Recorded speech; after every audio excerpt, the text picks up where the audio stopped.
नमस्कार दोस्तों, हर हर महादेव। आप लोगों को कुछ तथ्य बताने वाला हूँ मैं। कुछ मुद्दा ऐसा है, हमारे माध्यम से आप लोगों को जानकारी प्राप्त होगी। ये अभी लेटेस्ट है, 30 जनवरी का मुद्दा है। ये है घटना बिहार की। बिहार के दरभंगा जिला के हरिनगर की घटना है। एक हरिनगर नामक गांव है, वहाँ की घटना है। ये 30 जनवरी को एक पासवान समुदाय से, जो एससी वर्ग से आते हैं, वो गए थे एक ब्राह्मण के परिवार से अपना बेटे का मजदूरी लेने के लिए। तो वहाँ पे क्या हुआ कि जो भी हुआ होगा उसके बाद से पंचायत की बैठक हुई। पंचायत की बैठक में आप लोग जानते हैं कि हर गांव में कुछ लोग ऐसे होते हैं जो हू हल्ला करने वाले लोग मिल जाते हैं। उसमें कुछ हुआ। उसके बाद से पंचायत में होने के बाद वो व्यक्ति सीधे मना कर दिया कि मैं इस पंचायत को नहीं मानता हूँ। जो पासवान समुदाय से आ रहे थे वो वहाँ से उठ के चले गए। 31 तारीख की बात है। एफआईआर में लिखा हुआ है, जो हमारे अंधे कानून में लिखा हुआ है, 70 लोगों के खिलाफ नामजद रिपोर्ट की गई। 150 लोग, 100 से 150 लोग अज्ञात हैं। सोचिए कि जो वहाँ के थाना अध्यक्ष थे, नशे में धुत थे या सोची समझी साजिश थी, किसके बिहाफ पे ये इतना बड़ा कार्य हुआ।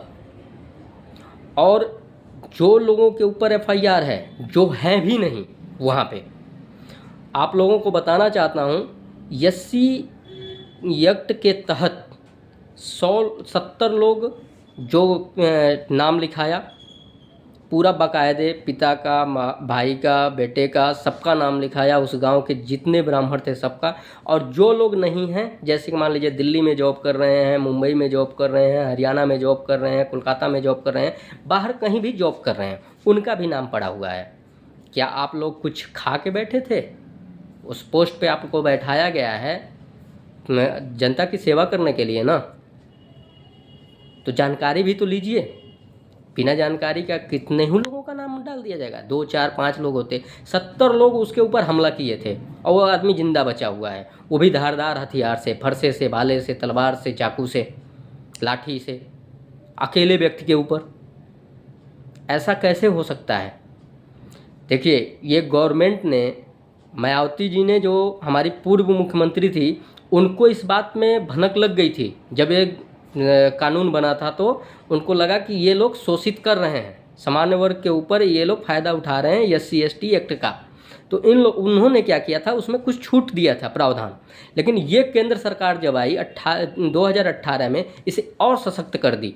पहले उठाना है उनको, एफआईआर करना है। अब जैसे मान लीजिए कोई लड़का पढ़ रहा होगा, पढ़ाई कर रहा है, उसके ऊपर एफआईआर हो जाएगा, वो गवर्नमेंट नौकरी, आप उसी तरह रोजगार नहीं दे पा रहे हैं तो गवर्नमेंट नौकरी और नहीं मिलेगी, वो नहीं पाएगा। इस तहत और सोचिए कि जो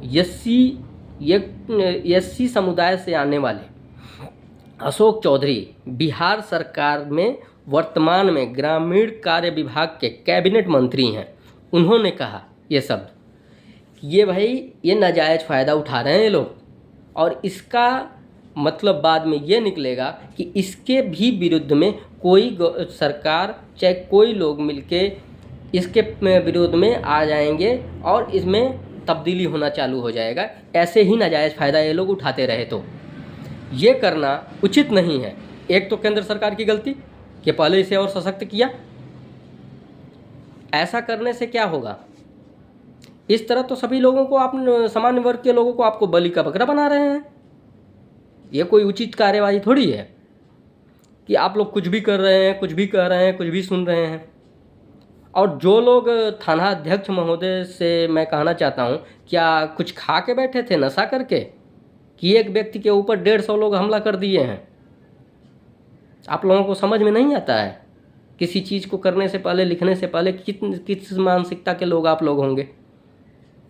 ऐसा करने से अब वहाँ की जनता, किसी का सहयोग, गांव में हम रहते हैं, गांव के लोग हैं हमको पता है, हमको हर बिरादरी से सहयोग मिलता है।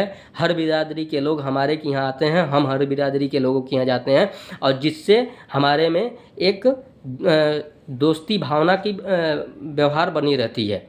अब ये चीज़ें जो एससी एसटी एक्ट इतना ज़्यादा गंदा तरीके से, षड्यंत्र के तरीके से लोग रच रहे हैं ना, जिससे क्या होगा कि एक द्वेष भावना पैदा होगी एक दूसरे के प्रति, कोई किसी का मदद नहीं करना चाहेगा।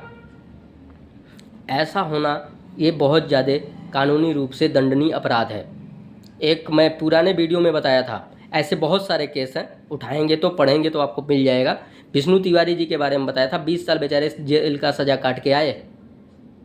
जो आदमी निर्दोष था, जिन्होंने कर रहे हैं उनके ऊपर भी तो कोई कानून होना चाहिए, डर होनी चाहिए। किसी प्रकार का कोई डर भय है ही नहीं है, किसी को कभी फंसा दो। जो आदमी बाहर कमा रहा है, जॉब कर रहा है, उसको फंसा दे रहे हो आप लोग। ऐसा करने से अच्छा काम नहीं हो रहा है देश के प्रति। केंद्र सरकार ने जो कानून को सशक्त बनाया था ना, वो वोट की राजनीति सिर्फ करने से हो रही है, लेकिन अगला जो आने वाला समय है ये बहुत ही नुकसानदायक होगा। ऐसी राजनीति से देश के लिए और देश की व्यवस्था के लिए बहुत हानिकारक होगा। SC/ST एक्ट जो खुद SC समाज से आते हैं, अशोक चौधरी जी जो बिहार के मंत्री हैं, आप लोगों को मैं बताया, उन्होंने ऐसा शब्द कहा है। ऐसे तथ्य को जानने के लिए मुझे सब्सक्राइब करिए, लाइक करिए और शेयर करिए, और इसके बारे में बताइए इसमें क्या संशोधन होना चाहिए। जय हिंद, जय भारत।